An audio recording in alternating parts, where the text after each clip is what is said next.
বিস্তারিত আলোচনার জন্য স্টুডিওতে যুক্ত হয়েছেন সহকর্মী শফিক মুন্সি। যাচ্ছি তার কাছে। শফিক, আমরা দেখতে পাচ্ছি যে প্রথমবারের মতো যে ভোটের লড়াইয়ে তারেক রহমান এবং একই সাথে তিনি কিন্তু দেশে এসেই অফিস করা থেকে শুরু করে তার নেতৃস্থানীয় যারা নেতা রয়েছেন তাদের সঙ্গে কিন্তু বৈঠক করছেন। সামগ্রিকভাবে তার প্রস্তুতি এবং পুরো বিষয় নিয়ে যদি একটু বলতেন।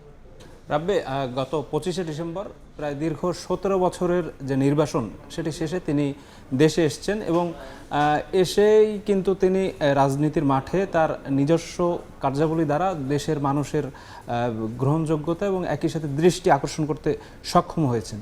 তারই প্রেক্ষিতে কিন্তু তিনি প্রথমবারের মতো এবার আগামী জাতীয় নির্বাচনে অংশ নিচ্ছেন এবং ঢাকা 17 আসনেও তিনি লড়বেন বলেই আমরা নিশ্চিত হয়েছি। আমরা যদি দেখি যে তিনি কিন্তু এর আগে বগুড়া থেকে নির্বাচন করার 6 ইলেকশন করার তার চিন্তাধারা ছিল, সেটিও আছে। বিএনপির পক্ষ থেকে দাবি করা হচ্ছে যে ঢাকা 17 এবং বগুড়া 6 দুই আসনেই তিনি লড়বেন এবং এটি কিন্তু তার জীবনে প্রথম আসলে ভোটে অংশ নেওয়া হবে বলেই আমরা জেনেছি। অন্যদিকে তিনি কিন্তু গুলশান কার্যালয়ে আজ অফিস করেছেন, কারণ তিনি যখন দেশ ছেড়ে যেতে বাধ্য হন তারপর থেকে কিন্তু বিএনপির চেয়ারপারসনের কার্যালয় হিসেবে এখন যেটি পরিচিত সেটির কার্যক্রম শুরু হয় এবং তিনি প্রথমবারের মতো সেই কার্যালয়ে গিয়ে ঢাকা শহর এবং বাংলাদেশ নিয়ে তার ভবিষ্যৎ যে ভাবনা আছে সেটি কিন্তু দলের নেতাকর্মীদের সাথে তিনি শেয়ার করেছেন। অন্যদিকে বিএনপি কিন্তু নির্বাচনীকালীন সময়ে এআই অর্থাৎ আর্টিফিশিয়াল ইন্টেলিজেন্স দ্বারা যে ধরনের অপপ্রচার বর্তমানে শুরু হয়েছে সেটির বিরোধী একটা অবস্থান নিয়ে ইসিতে তারা গিয়েছিলেন এবং তিনি এটি ইসিকে কড়া বার্তা দিয়ে আসছে যেন এআই এর অপব্যবহারটা রোধ করা যায়। অন্যদিকে মির্জা ফখরুল ইসলাম আলমগীর দলটির মহাসচিব তিনি আজকে কিন্তু বলেছেন যে দেশকে অস্থির করে নির্বাচন বানচালের চেষ্টা করছে কিছু লোক এবং তিনি এ ব্যাপারে সবাইকে সাবধান এবং সজাগ থাকার অনুরোধ জানিয়েছেন। সেক্ষেত্রে 300 আসন নিয়ে তাদের কাজ করার কথা, সমঝোতা, তারপর জোটে যাওয়া, এগুলো নিয়ে কি তারা কতটুকু এগুলো নিয়ে বিএনপির সাথে অন্যান্য যে শরিক দল, বিশেষ করে যারা যুগপৎ আন্দোলন ছিল তাদের সাথে কিন্তু বিএনপি ইতিমধ্যে কাজ করছে। কিন্তু আজকের গুরুত্বপূর্ণ যে খবরটি সেটি হচ্ছে এনসিপি এবং এলডিপিকে সঙ্গে নিয়ে জামাত তাদের জোট আজ ঘোষণা দিয়েছে এবং এই জোটে অংশগ্রহণ করার পিছনে এনসিপি নেতারা দাবি করছেন যে আধিপত্যবাদ বিরোধী শক্তি হিসেবে নিজেদের উত্থানের জন্যই তারা জামাতের সাথে যুক্ত হয়েছেন। এ ব্যাপারে কিন্তু আমার একটি প্রতিবেদন আছে, আমরা সেটি দেখে ফিরছি আবার আলোচনায়। নির্বাচন সামনে রেখে জামায়াত ইসলামের নেতৃত্বাধীন জোট সম্প্রসারণ নিয়ে কদিন ধরেই চলছে আলোচনা। আনুষ্ঠানিকভাবে জানাতে রোববার বিকেলে জাতীয় প্রেস ক্লাবে জরুরি সংবাদ সম্মেলনে হাজির হন 8 দলের শীর্ষ নেতারা। সঙ্গে ছিলেন এলডিপি সভাপতি অলি আহমদ।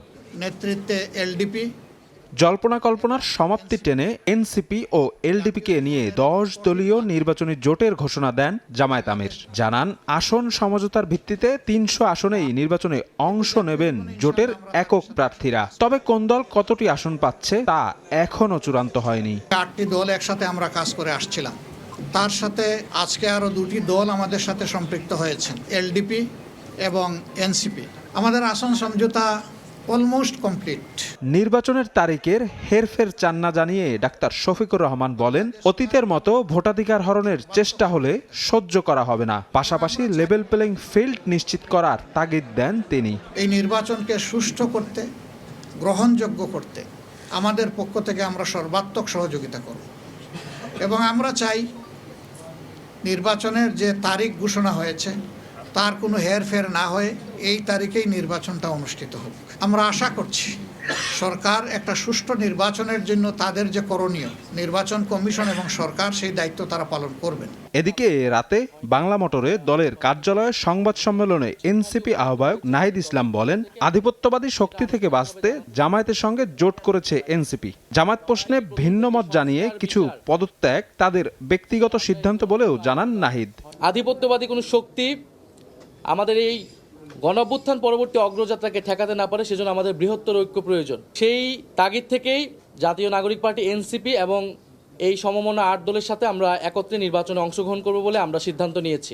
এর আগে জামায়াতের সঙ্গে জোট ইস্যুতে ভিন্নমত প্রকাশ করে এনসিপিকে চিঠি দেন 30 নেতা। পদত্যাগের ঘোষণা দেন ডাক্তার তাসনিম জারা ও তাসনুবা জাবিন। এদিকে এনসিপিতে যোগ না দেওয়ার ঘোষণা দিয়েছেন সাবেক উপদেষ্টা মাহফুজ আলম। সন্ধ্যায় ফেসবুক পোস্টে তিনি জানান, জামায়াত এনসিপি জোটের প্রার্থী হওয়ার চেয়ে দীর্ঘমেয়াদী অবস্থান ধরে রাখা বেশি গুরুত্বপূর্ণ। শফিক মুন্সি, সময় সংবাদ, ঢাকা। শফিক, সেক্ষেত্রে এই যে জামাত জোটে এনসিপি এবং তাদের দলে যে কয়েকজন যারা অলরেডি ভোটে দাঁড়িয়েও ছিলেন তাদের সরে দাঁড়ানো, সামগ্রিক কি কেমন পরিস্থিতি বা কি আসলে এখন সামনের দিনে তারা জোট নিয়ে ভাবছে? রাব্বি, রাজনীতির মাঠে কিন্তু গত কয়েকদিন যাবৎ বেশ আলোচনার একটি বিষয় ছিল যে এনসিপি এবং জামাতের জোটবদ্ধ হওয়া, যেটি কিন্তু আজ জাতীয় প্রেস ক্লাবে জামাতের আমির ডাক্তার শফিকুর রহমানের সংবাদ সম্মেলন করার মাধ্যমে প্রকাশ পেয়ে গেল।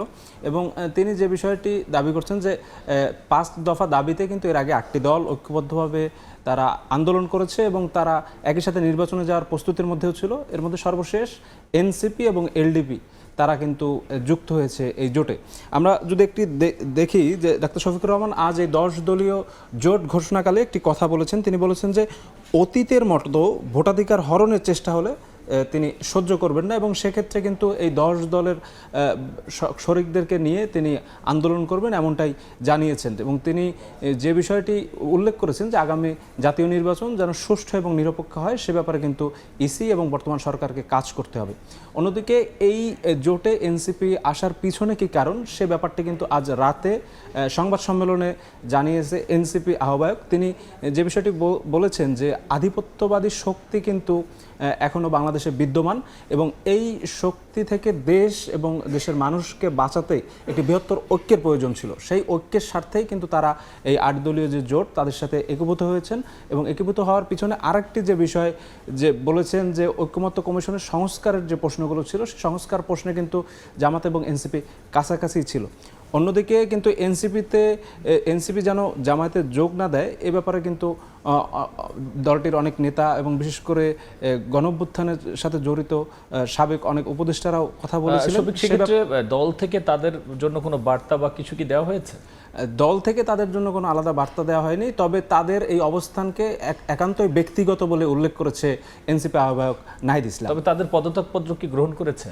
সে ব্যাপারেও এখনো কিছু দলটির পক্ষ থেকে জানানো হয়নি। শফিক, অসংখ্য ধন্যবাদ আলোচনায় যুক্ত হওয়ার জন্য।